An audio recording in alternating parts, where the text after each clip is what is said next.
We now take you to a point on the English coast for the first eyewitness account of the naval action.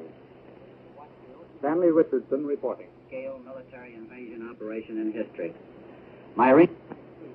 Now back to London. Area. No low-flying fighters came over to strafe us with machine gun fire. And no enemy vessels, not even one of their vaunted E-boats, came out to the attack. The officers and men with whom I rode wondered searchingly about this. They had been keyed up with some real German opposition, both from the air and the sea. Their trigger fingers were itching for a scrap, and they were a very disappointed lot at not getting it. If the Germans weren't just too timid to come out, the only other ready explanation that could be advanced was that they were too busily engaged in coping with the Allied air attacks made on their shore establishments as a prelude to the actual landing of troops. In the area we covered, we could see hundreds of bombers and fighters shuttling back and forth, dropping their bomb loads and returning to England for more explosives to blast the enemy. We could see the big two-engined American transport planes, also in the hundreds, returning to their bases in the United Kingdom after dropping their airborne troops in France. Yes, Jerry had a lot to keep him busy last night and early today, but as far as the naval phase of our activity was concerned, not a shot was exchanged with the enemy while I was on the scene.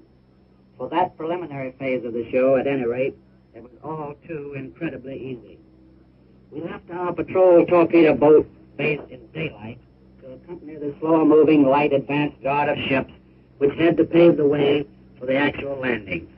One of our missions was to protect the Allied minesweepers, which cleared a wide channel straight to the enemy shore for our troop transports and supply ships.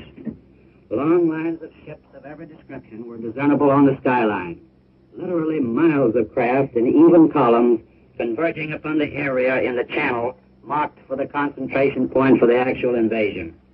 Huge transports, tank landing ships, smaller troop landing craft, tankers and supply vessels of every kind, plodded doggedly along under lowering skies and laboring over heavy seas. You people at home would have been thrilled to the bone to have seen all these American men, American ships, and American supplies sailing calmly into the action for which they had been prepared and trained for so many months.